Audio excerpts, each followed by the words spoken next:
Versículos 1 al versículo 8.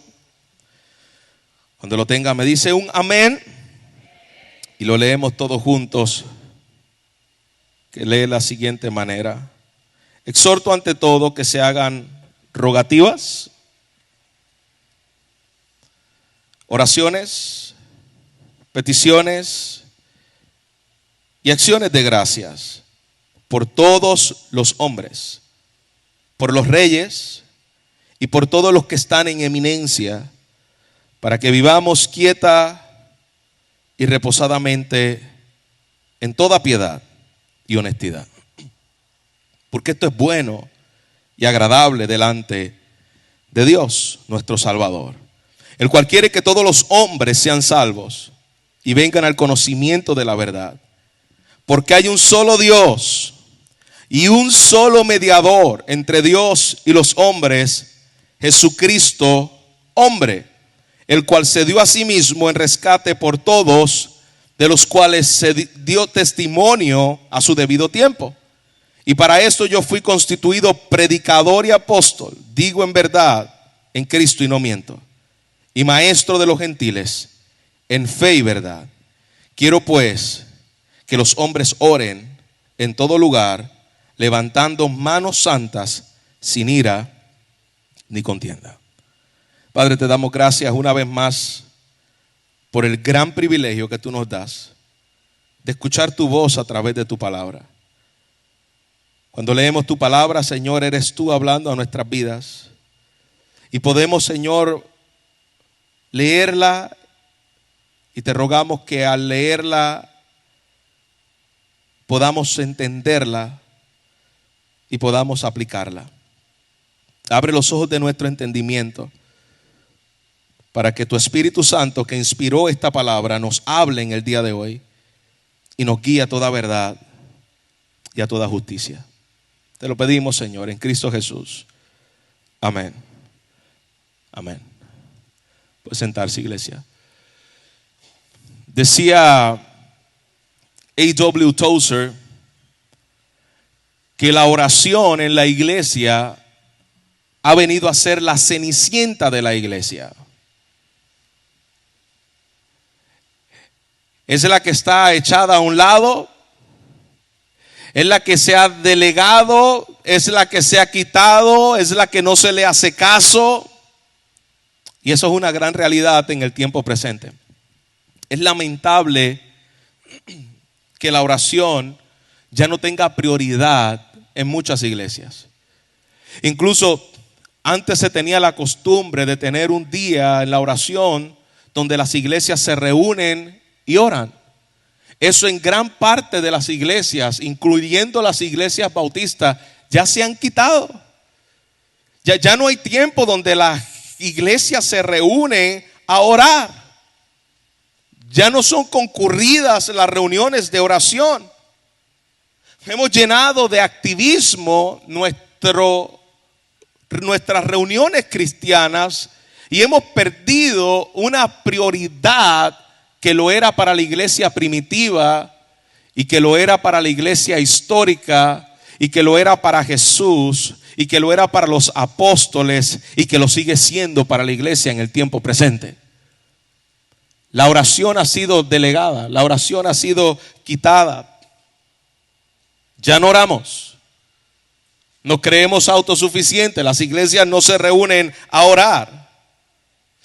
Y lo más triste es que cuando muchas veces se reúnen a orar y evaluamos nuestras oraciones a la luz de lo que el apóstol Pablo nos está enseñando, y el apóstol Pablo tenía como patrón de oración, esas oraciones se han vuelto personales. Oramos por nuestras cosas. No estoy diciendo que no lo hagamos.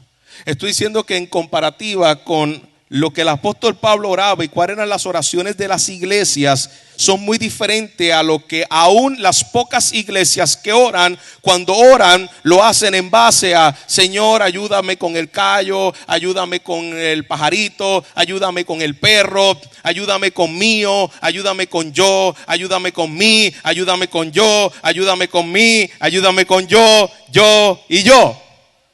Nuestras oraciones están centradas en nosotros y hemos perdido la importancia de lo que debe significar nuestro tiempo de oración. ¿Qué debe incluir la oración de su pueblo? Y ese es el tema de este pasaje. Lo que está queriendo aquí hacer el apóstol Pablo es que consideremos, recuerda que la intención de Pablo es para corregir lo defectuoso en la casa de Dios, para que traigamos orden en la casa de Dios.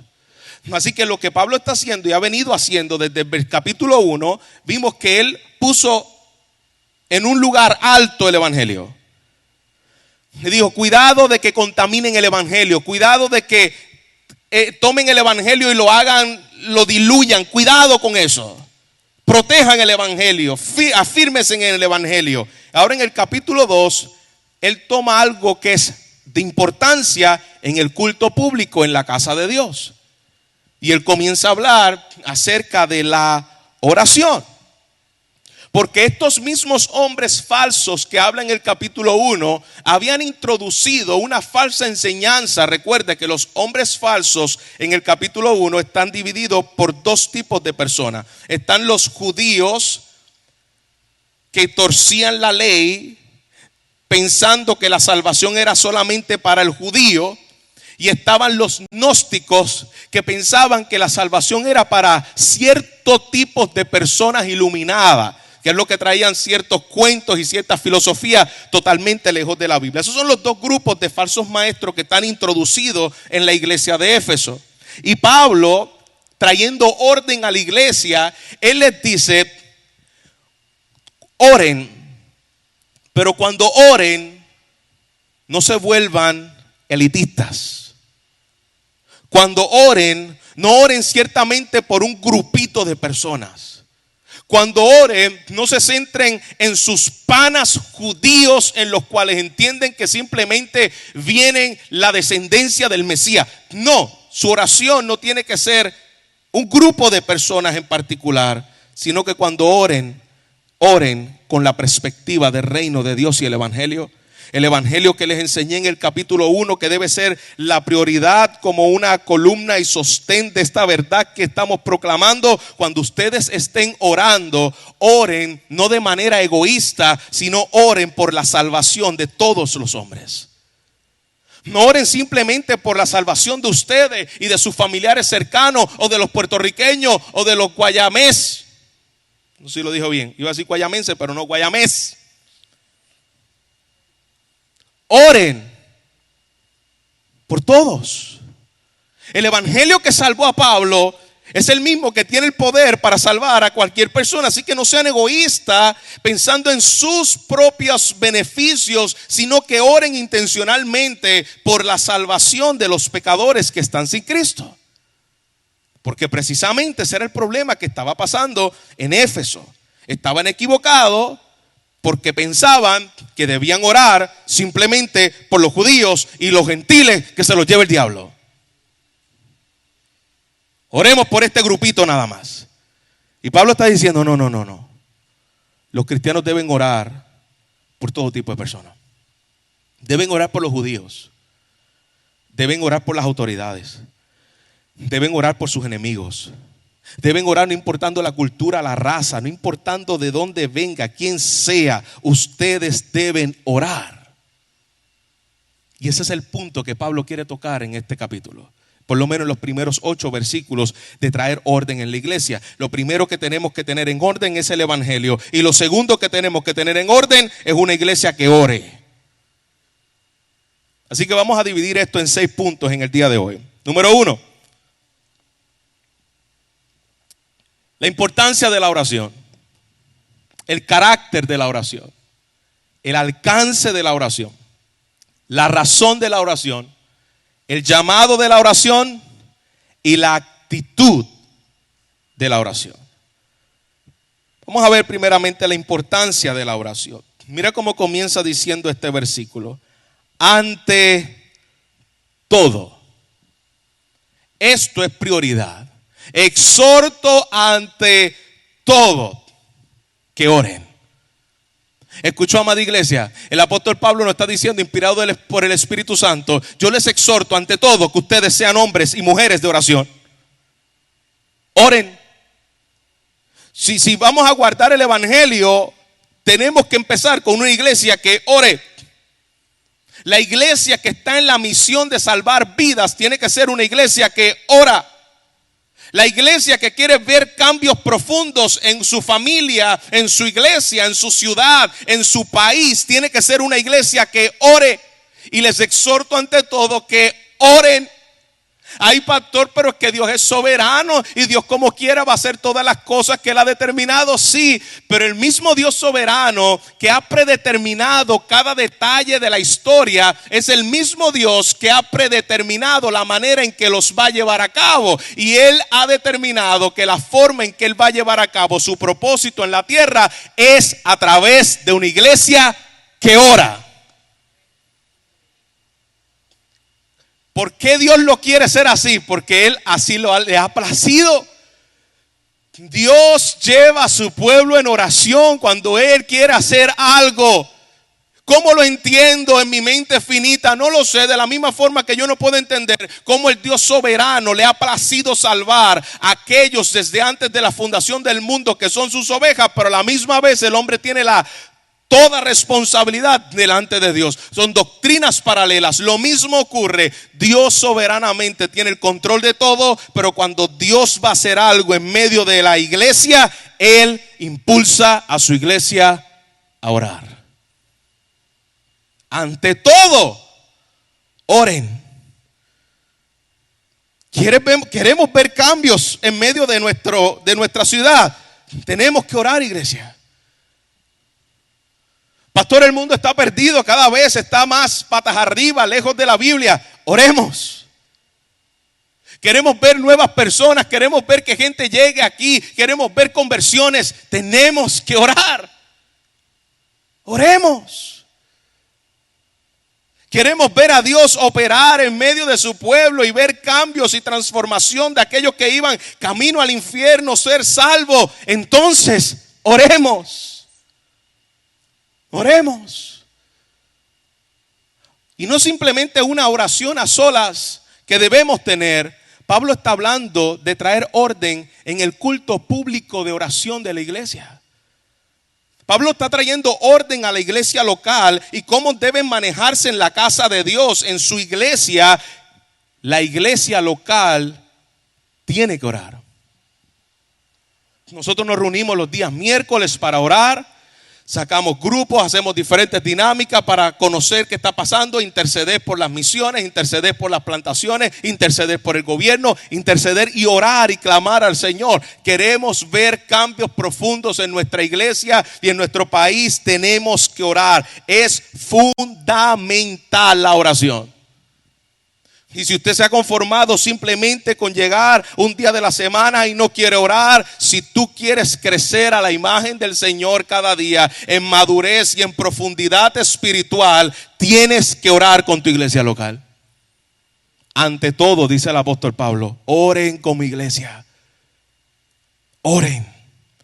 Número 2, el carácter de la oración.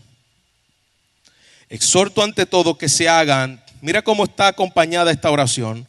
Rogativas, oraciones, peticiones y acciones de gracia. 4 componentes del carácter de la oración. La oración tiene que tener rogativas. Esa palabra rogativas habla de un sentido de urgencia. Cuando usted ruega por algo, usted no ha tenido un dolor profundo y ha llegado a sala de emergencia y dice, por favor, ayúdame porque me estoy muriendo del dolor. ¿Usted sabe lo que es rogar? El que ha tenido un dolor de piedra sabe lo que es rogar. El que ha parido sin epidural, así se llama, sabe lo que es rogar. Señor, que salga este bebé. El puritano inglés Richard Baxter escribió y dice, hablando del tema de la oración: oh, si tuviera el corazón de cristianos dentro de ustedes,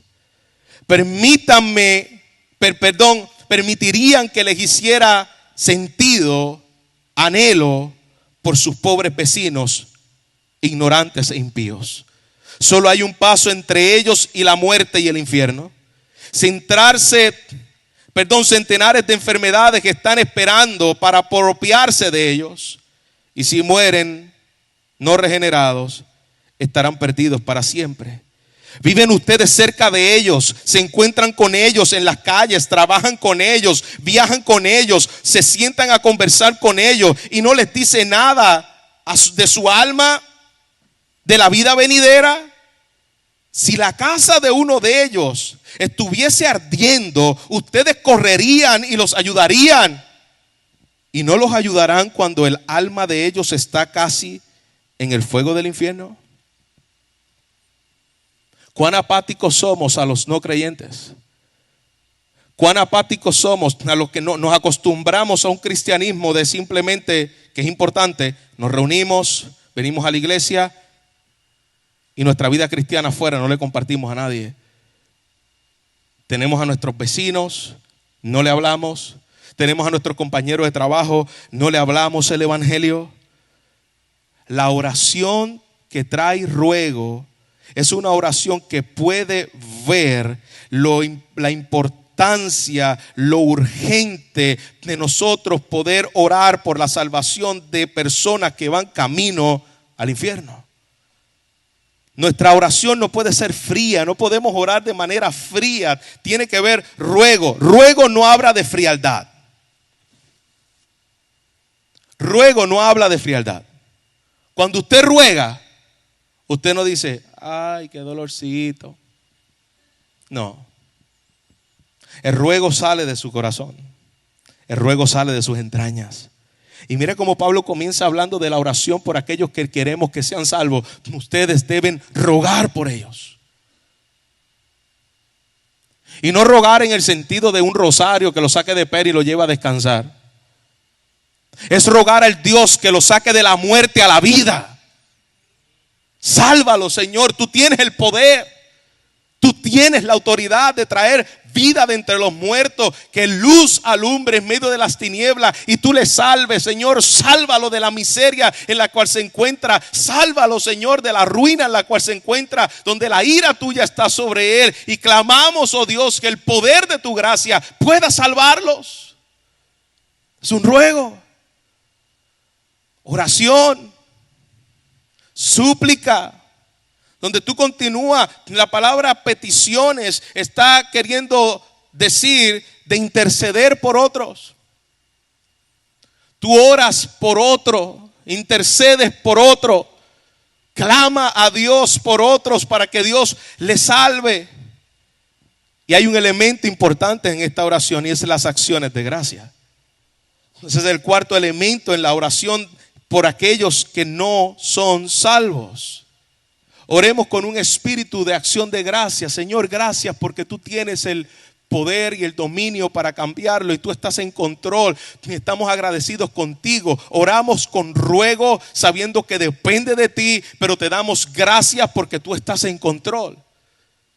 Y nuestras oraciones deben tener acciones de gracia. Que ninguna de estas cosas existe. Exhorto ante todo que oren, que hagan rogativas, oraciones, peticiones y acciones de gracia. Ninguna de estos, por todos los hombres, dice que usted declare, que usted confiese, que usted decrete. Eso no está ahí. Es ruego, petición y acción de gracia. Usted no tiene que estar declarando ni decretando nada porque usted no es Dios ni no es rey. Y Señor, yo decreto que ahora mismo este hombre que viene a tus pies. No, tú no puedes decretar nada. Tú no eres Dios. Tú no eres Dios. Tú ruegas a Dios que lo salve. Tú suplicas a Dios por su salvación. Tú intercedes a Dios clamando misericordia y dándole gracias, pero hasta ahí. Todo lo demás son inventos humanos que atentan contra el carácter de Dios. Número 3, el alcance de esta oración. Debemos orar, dice la Escritura, por todos los hombres. Pero pastor, ¿cómo yo voy a orar por cada uno de los billones de habitantes que tenemos en este planeta? Yo no me lo sé, yo no los conozco. Sí, pero es que de eso no está hablando Pablo aquí. Pablo está hablando en el contexto de que habían personas dentro de la iglesia de Éfeso que oraban por un grupito étnico nada más, llamados judíos. Y lo que le está diciendo el apóstol Pablo es que cuando oren, ustedes no oren por un grupito en particular, no oren solamente por los puertorriqueños. Cuando ustedes oren, oren por todos los hombres. ¿Y quiénes son todos los hombres? Bueno, aquí lo dice: por los reyes y por todos los que están en eminencia. Oren también por ellos. Oren, número 1, por toda clase de personas. No por un grupito, no por los que se parecen a nosotros. No, oren por toda clase de personas. Oren por todo. Oren por dominicanos, oren por americanos, oren por chinos, oren por todo tipo de clase de personas. Oren por los que están en la clase alta, por los que es clase media, oren por los que tienen escasez económica, oren por los niños, oren por los jóvenes, oren por los viejos, oren por todos. Ese es el espíritu de la oración de Pablo. No se centren, no sean grupos elitistas donde centran sus oraciones siempre en las mismas personas. El pueblo a quien Pablo le escribe en Efesios se habían vuelto gente que oraba nacionalistamente. No ore nacionalistamente. Ora evangelísticamente.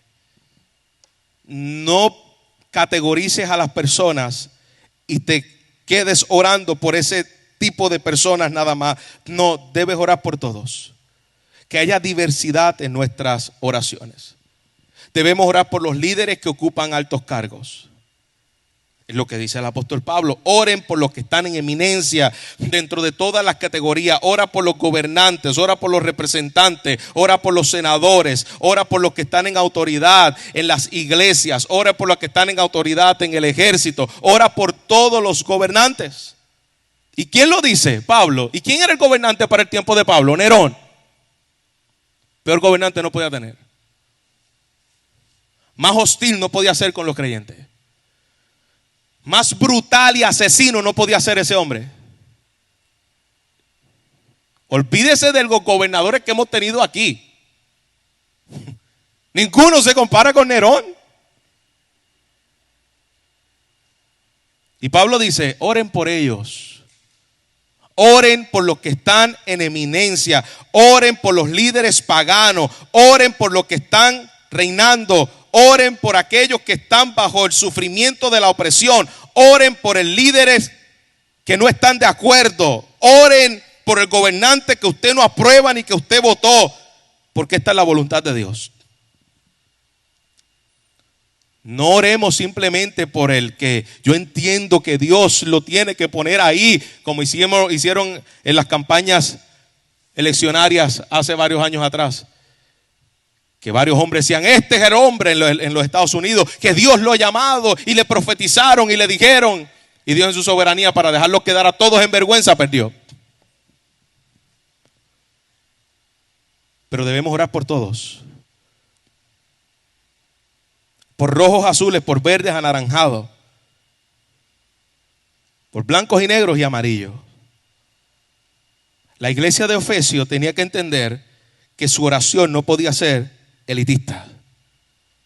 Y no le dijo: oren para que Dios haga desaparecer a Nerón. Eso no es la oración. Sí, yo voy a orar, pastor, no se preocupe, que yo voy a orar por el gobernante. Señor, yo te pido que en el próximo avión que coja se explote en canto. No, eso no es una oración bíblica. Eso no es una oración motivada para la palabra de Dios nos dice por medio del apóstol Pablo que cuando oremos, oremos para salvación. Oremos para que Dios los salve. Oramos para que el evangelio se haga una realidad en su vida. Las instrucciones específicas del apóstol Pablo también eran para que oremos a fin de que podamos vivir de una manera tranquila y sosegadamente, con toda piedad y dignidad. Cuando oramos por nuestros líderes de manera que provean la paz, y a consecuencia de eso las iglesias florecen porque no hay persecución y el evangelio se sigue extendiendo, aunque Dios es soberano para seguir expandiendo el evangelio con persecución. Pablo nunca oró para que la iglesia tuviese persecución. Pablo dice: imítenme en todo en mí, menos en mis cadenas. Así que yo ruego para que el evangelio fluya. Y la oración de Pablo es: oremos para que la iglesia pueda vivir en paz, para que tengamos gobernantes que establezcan leyes en que en la libertad de expresión y el poder del evangelio se sigan extendiendo y nuevas iglesias se sigan abriendo. Esa es la oración de Pablo, para que los gobernantes, incluso los perseguidores, lleguen, versículo 4, al conocimiento de la verdad. Para que ellos lleguen al conocimiento de la verdad, al cual quiere que todos los hombres vengan al conocimiento de la verdad, que estos gobernantes vengan al conocimiento de la verdad, que los líderes vengan al conocimiento de la verdad. Juan Crisóstomo, uno de los primeros padres de la iglesia, señaló que es mucho más difícil odiar a alguien cuando tú oras por él. Si tú oras por alguien, tú no lo puedes odiar. Es difícil odiar a alguien por el cual tú oras continuamente. ¿Qué Dios me mandó a hacer? ¿Desahogarme por las redes sociales por todos los problemas de este gobierno? Que muchos nos gusta hacer eso. Y si yo les preguntara, ¿cuántas veces has orado por el gobernador de esta isla? ¿Cuántas veces has orado por el presidente de la nación americana? ¿Cuántas veces has orado contra los presidentes hostiles de las naciones para que el Señor los salve y el evangelio tenga libertad en esos lugares? Compara las veces que te quejas versus las veces que oras. Y la oración de Pablo es: iglesia, no dejen de orar por los que están en eminencia. Oren por ellos. Para el progreso del evangelio en el mundo, oren por ellos. Dios mueve a su iglesia para que ore, porque Él va a hacer algo. Se dice que A.B. Simpson, fundador de Christian and Missionary Alliance, se levantaba por la mañana y se arrodillaba agarrando un globo terráqueo y lloraba en oración por las naciones de la tierra. Cuando nos reunamos como creyente, iglesia, debemos dedicar tiempo en nuestras reuniones para interceder en oración por todo tipo de personas. Yo no vengo simplemente a orar por mis problemas, aunque los puedo presentar, pero yo quiero orar por todo tipo de personas. Me gusten, me agraden o me desagraden. Dios me llama a orar por ellos. Oremos. Número 4. La razón de la oración. ¿Por qué debemos orar? ¿Cuál debe ser la motivación? Pues Pablo da por lo menos 2 aspectos, 2 motivaciones. Número 1, porque esto es bueno y agradable delante de Dios nuestro Salvador. El orar por los inconversos es bueno delante de nuestro Dios. ¿Por qué? Porque Él quiere que todos los hombres sean salvos y vengan al conocimiento de la verdad. Oramos porque Dios quiere la salvación de todo tipo de personas. Aquí no está diciendo que es la salvación individual de cada ser humano sobre el planeta Tierra, porque caeríamos en una herejía que se llama universalismo. No toda persona sobre la faz de la tierra va a ser salva. Cuando está hablando aquí, el anhelo de Dios es en el mismo contexto. ¿Quién eran los todos en el cual Pablo le dice que oraran? Todos los que están en eminencia, los reyes, los judíos, los gentiles, los egipcios, los puertorriqueños, los niños, las abuelas, los tíos. todo tipo de personas, no una élite en particular, como decían los judaizantes a los efesios, que le estaban diciendo que simplemente oraran por los judíos. ¿Cuál es la salvación de todo tipo de personas que nosotros vemos en la Biblia y en la cual quiere que todas las personas sean salvos? La promesa dada a Abraham, que en ti serán benditas todas las naciones de la tierra, y que veremos en el libro de Apocalipsis que toda esa promesa se cumple en la evangelización de las naciones, donde allí habrá una representación de toda lengua, de toda tribu y de toda nación, no un grupito de judíos que simplemente son salvos. Esos son los todos que Dios quiere que sean salvos. Porque si describiéramos esta oración como que Dios quiere que todos sean salvos, entonces la petición de Dios y el anhelo de Dios nunca se cumpliría. Y estaría contradiciendo su carácter. Dios quiere algo que no va a poder hacer.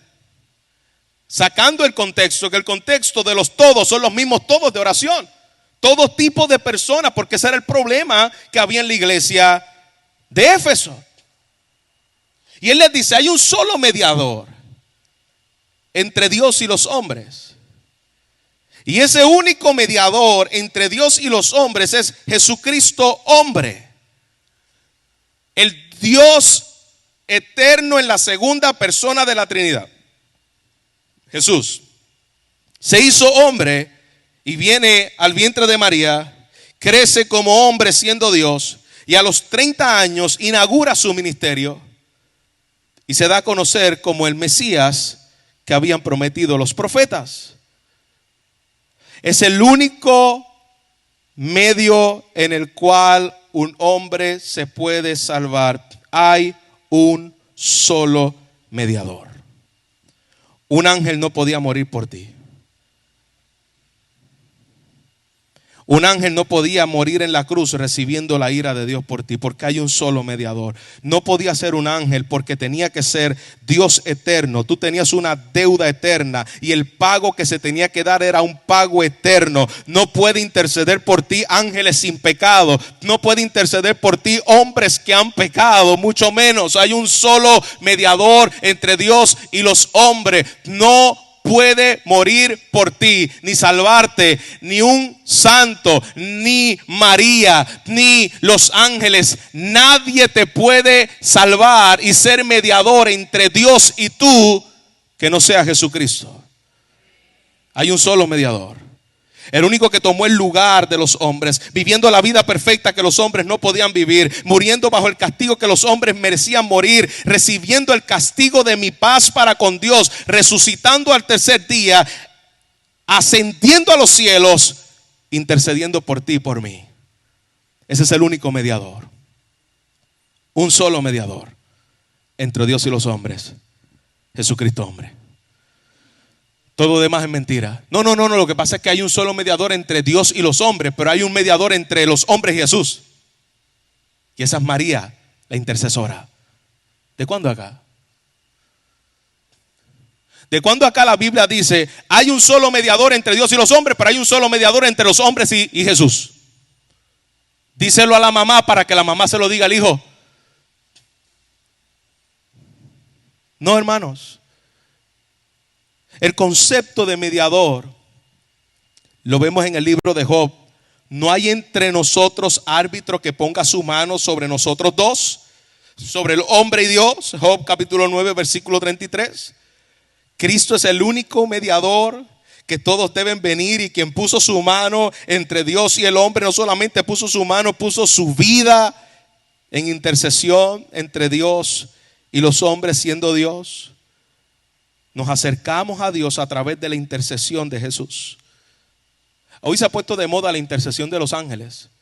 Y usted ve por ahí en las tiendas el ángel de la guarda de aquí, el ángel de lo otro de allá, el ángel intercesor de allá. Toda esa basura no es bíblica.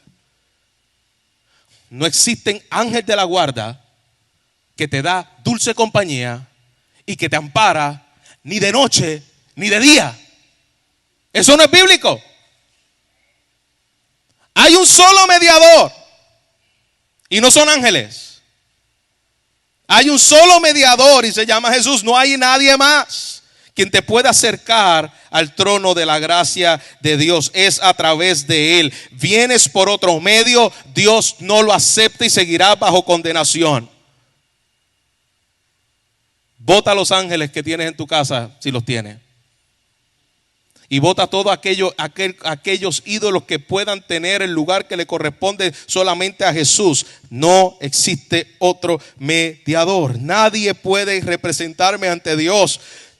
Plenamente Dios, Jesús, porque mi deuda es eterna, y plenamente hombre, porque Él me representaba a mí delante de Dios. Mi vida imperfecta fue sustituida por su vida perfecta. Mi castigo que yo merecía, Cristo lo toma en mi lugar y el Padre lo castiga en mi lugar. Un solo mediador, capaz de identificarse, como dice Colosenses 2:9, con Dios, porque es divino y es plenamente Dios, pero al mismo tiempo es capaz de identificarse con los humanos, porque se hizo hombre. Es la palabra que utiliza aquí Pablo. Jesucristo, hombre. Número 5, el llamado de la oración. Pablo dice: aquel grupito de judíos que está orando por una élite especial, yo les quiero recordar que yo fui constituido apóstol y no fui constituido apóstol de judíos. Yo fui constituido apóstol de gentiles, y verdad digo y no miento, maestro de los gentiles en la fe y verdad. Debemos orar y clamar por la salvación de los gentiles. No se dejen engañar, no se queden egoístamente orando, oren por todos los demás. Esa es la responsabilidad de Pablo, y escucha mi iglesia, esa es la responsabilidad tuya y mía también. No solo Pablo tenía esa responsabilidad, tú y yo tenemos esa responsabilidad evangelística. Y número 6, la actitud de la oración. Quiero pues que los hombres oren en todo lugar, levantando manos santas, sin ira ni contienda. Después que Pablo subraya la importancia de la oración evangelística, ahora Pablo dice cómo debe ser la actitud en la cual nosotros oremos. Y esa actitud debe ser, uno, en todo lugar, lo cual hace referencia en todos los lugares en los cuales la iglesia de Dios se congregue. En las distintas iglesias locales donde invocan el nombre de nuestro Señor Jesucristo. Debe ser en todo lugar, en todos los hogares, en todos los edificios, en todo lugar donde se reuniera la iglesia en Éfeso, y más ampliamente en el día del Señor, donde la iglesia se está reuniendo. Y dice que debe hacerse con pureza ante Dios, levantando manos santas. Eso es una señal de pureza para el pueblo judío. ¿Recuerda el salmista cuando dice: ¿quién podrá entrar en el lugar santo? El limpio de manos. Y hablando algo sinónimo, les dice: y puro de corazón. Es lo mismo. Las manos santas representan pureza delante de Dios. Cuando dice el apóstol Pablo que cada uno levante manos santas cuando ore, está diciendo que lo hagan de una manera pura, con corazones limpios, no teniendo el sentido de aferrarse a una vida pecaminosa, porque mientras más te acercas a un Dios santo, más tú puedes ver áreas del pecado en tu vida que seguirá Dios trabajando, y seguirá Dios exponiendo, y seguirá Dios limpiando. En otras palabras, confiesen humildemente sus pecados, que podamos ser limpios por la misericordia del Señor, y que oremos con pureza al Señor y no con hipocresía. Porque hay una forma hipócrita de orar y hay una forma pura de orar. Hay algunos pecados deliberados que están retenidos en nuestras vidas cuando oramos y no hemos confesado. Y si es así, dice el apóstol Pablo, confiesa tu pecado antes de orar. Tú no puedes orar con resentimiento en tu corazón. Tú no puedes orar con ira y con contienda. Y parece que ese era el problema allí en Efesios. Y en particular los hombres que estaban orando, que de alguna manera había contienda, probablemente está hablando de los mismos falsos maestros judaizantes y gnósticos.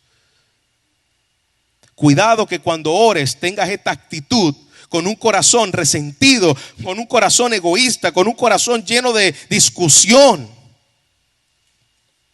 Yo les pregunto, mis amados hermanos, ¿hay algo en mi vida ahora mismo que no esté reconciliado con otro hermano, con otra hermana en Cristo? ¿Hay enojos, hay peleas, hay conflicto entre los hermanos?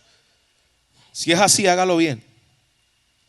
La paz con Dios es simplemente artificial si tú tienes un conflicto con tu hermano. Si no tienes paz con los demás, no estás en paz con Dios. ¿Escuchó bien? Tú no puedes decir, no, yo estoy bien con los demás, pero yo estoy resentido con mi hermano. No, perdón, yo estoy bien con Dios, pero yo estoy resentido con mi hermano. No, eso no puede ser. No puede ser, porque tu oración entonces no está siendo con manos limpias. Estamos orando hipócritamente. Mateo capítulo 5, versículo 23 al 24. No ores ante Dios cuando no estás bien con tu hermano. Por lo tanto, si tu hermano si tú estás presentando una ofrenda en el altar y allí te acuerdas de que tu hermano tiene algo contra ti, deja tu ofrenda allí delante del altar y ve y reconcíliate primero con tu hermano. Y entonces presenta tu ofrenda. Si tú estás orando y tú no has resuelto contiendas, discusiones y ira con tus hermanos, el Señor te está diciendo en el día de hoy, corre y hazlo.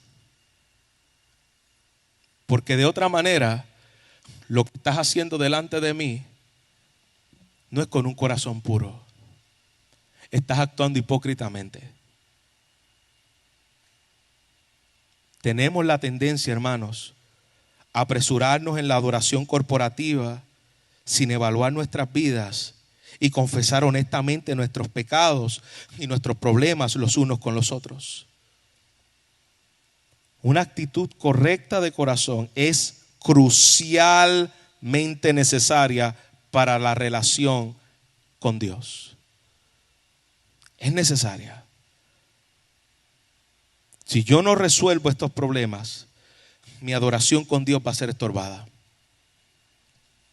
Iglesia, por la gracia de Dios nuestros corazones pueden ser limpios, pero por la gracia de Dios Él nos ha dado los medios para que nosotros podamos resolver los conflictos y las contiendas. Adoremos a Dios, oremos, pero hagámoslo con pureza delante de Dios y con paz ante los demás. Amén, iglesia. Qué bueno que no está lloviendo, porque si no hubiese sido un silencio un poquito más fuerte. Debido a los propósitos de Dios, iglesia, debido a que Él eternamente le ha placido salvar, debido a que Él le ha placido salvar al mundo por medio de la locura de la predicación, debido a que Dios está en los negocios de llamar a sus ovejas, oremos con confianza y prediquemos con audacia. Prediquemos con ímpetu, prediquemos con denuedo, pero oremos confiado en que Dios puede salvar. Apocalipsis capítulo 5 versículo 8 nos da una idea de lo que veremos delante del Señor. Dios no está improvisando para ver quién salva, quién no salva. Dios está llevando a cabo su propósito en medio de la tierra. Y dice la Escritura, digno eres de recibir el rollo y de romper sus sellos, porque tú fuiste inmolado y con tu sangre compraste para Dios a gente de toda raza, de toda lengua, de todo pueblo y de toda nación, y de ellos hiciste un reino y los hiciste reyes y sacerdotes que reinarán sobre la tierra. Lo que Juan vio no es una hipótesis a ver si se cumple. Es que el diseño de Dios de la salvación de todos los hombres de toda lengua, tribu y nación se va a llevar a cabo. Va a haber una representación de toda la humanidad delante del trono de Dios. Por lo tanto, nosotros seguimos orando, seguimos perseverando, seguimos clamando y seguimos intercediendo para que cada tribu, cada lengua, cada pueblo, cada nación, cada vecino, cada amigo, cada enemigo, cada familiar pueda venir a los pies de Cristo. Confía en la misión, porque el que la dirige la llevará a puerto seguro. Confía en la misión que Él nos ha mandado a hacer, porque tú no estarás perdiendo el tiempo. Cuando Pablo iba a un lugar, él decía: yo sé que aquí hay pueblo escogido de Dios, y por eso yo voy a predicar el evangelio. Esa es la convicción que tenía el apóstol Pablo. Aquí hay gente escogida de Dios, yo voy a predicar el evangelio. Un día veremos lo que hoy estamos predicando. Un día veremos lo que hoy estamos orando. Un día lo veremos. Esa representación de las multitudes, de todos aquellos que vinieron a los pies de Cristo. Iglesia, examinemos nuestra vida de oración como iglesia local y como persona. ¿Cuánto tiempo estamos invirtiendo cada día en este maravilloso privilegio de la oración? ¿Cuánto tiempo sacamos para orar por nuestras familias cercanas, pero orar por nuestros vecinos, orar por nuestros gobernantes, orar por la gente en la cual nos encontramos? ¿Cuánto tiempo estamos sacando para interceder? Para interceder por las autoridades en nuestro trabajo, sus jefes. Compara las veces que te quejas de tu jefe versus las veces que oras por él. Pastor, que usted no lo conoce. Bueno, yo conozco un poquito de Nerón. No creo que sea peor que Nerón. Ora por la salvación de su alma. Clámale al Señor. Oremos por los que están en autoridad en la iglesia, en el gobierno local, en el gobierno nacional, en las naciones. Oremos por la salvación de los que no conocen a Cristo. ¿Estamos omitiendo a alguna persona? Es un tiempo para evaluarnos. ¿Por quién yo sé que debo de orar y no estoy orando porque es desagradable a mí? Una persona pecaminosa en extremo, y yo prefiero que se condene en el infierno que en vez de que Dios lo salve. ¿Cuántas veces tenemos esa actitud? Oremos por ellos. Aunque no nos guste, oremos por ellos. ¿Qué aspectos y actitudes y conductas necesitan ser cambiadas? Oremos para que sean aceptables delante de Dios por los méritos de Cristo. Alguien oró por ti para tu salvación. Alguien oró por ti. Y tú no eras la gran cosa. Tú eras igual de pecador que otros. Tú merecías el mismo infierno que otros y la misma condenación. Alguien clamó por ti, el Salvador un día te visitó. Iglesia, oremos. Oremos y creámosle a Dios por lo que Él va a seguir haciendo en esta iglesia, en nuestra ciudad, en nuestra isla y en todo el mundo. Dios está llevando a cabo su reino y le ha placido hacerlo a través de tu oración y mi oración para la gloria del Señor. Padre, te damos gracias. Gracias por el medio que tú nos das de poder orar. Gracias, Señor, porque cuando nosotros oramos, lo hacemos bajo la convicción de que tú escuchas la oración de tu pueblo. Cuando nosotros oramos, lo hacemos bajo la convicción, Señor, de que tu palabra dice que aquello por lo cual nosotros estamos orando es tu voluntad. Y es tu voluntad, Señor, salvar a los hombres. Es tu voluntad salvar a los pecadores, no importando la raza, no importando la nacionalidad, no importando si son enemigos nuestros, no importando, Señor, lo que hayan hecho. Nosotros queremos orar como iglesia para que tú los salves, para que puedan venir al conocimiento de la verdad y puedan venir a los pies de Cristo, el único Rey de reyes y Señor de señores. Padre, nosotros clamamos al trono de tu gracia para que como iglesia tú muevas en nosotros un despertar en la oración. Que cuando nos reunamos en la semana para orar, lo hagamos, Señor, como decía el apóstol Pablo, ante todo oren. Ante todo sean una iglesia que prediquen el evangelio, pero ante todo sean una iglesia que oren. Sean una iglesia que esperan en mí, que dependen de mí, que confían en mí para hacer cualquier cosa sobre esta tierra. Padre, no queremos ser hombres solamente de tu palabra, porque cuando somos hombres de tu palabra, somos hombres de oración. Tenemos el conocimiento de tu verdad, pero tenemos una vida íntima contigo. Pero esa vida íntima se traduce en una vida de oración corporativa.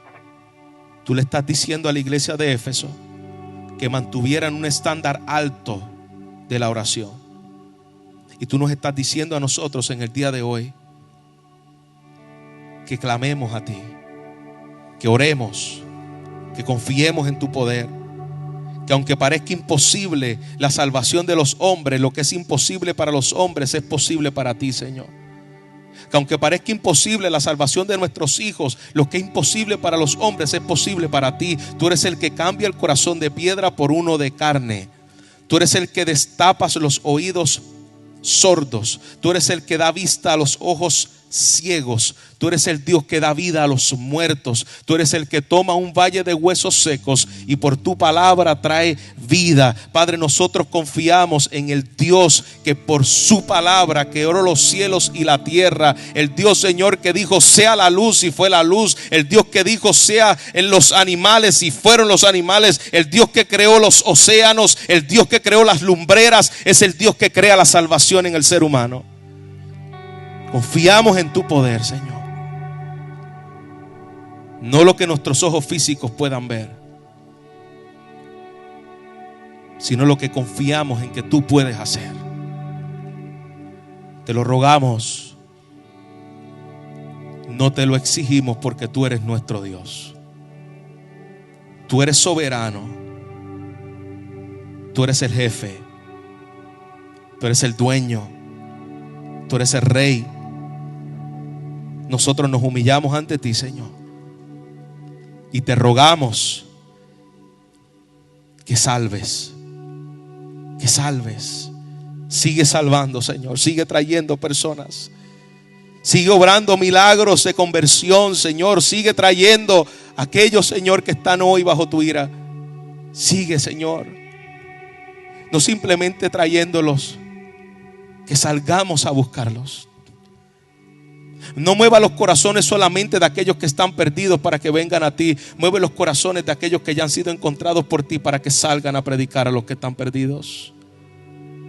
Porque, Señor, a veces hay tanta apatía en nuestros corazones que nos conformamos simplemente con que nosotros estamos bien. Pero hay otros bajo tu ira, Señor, que no están bien. Hay otros bajo condenación que si se le acaba el oxígeno hoy estarán por toda la eternidad sin ti. Padre, tú nos has mandado a ser embajadores de Cristo. Salva, Señor, y úsanos como red que es tirada para salvación. En Cristo Jesús oramos. Amén. Amén.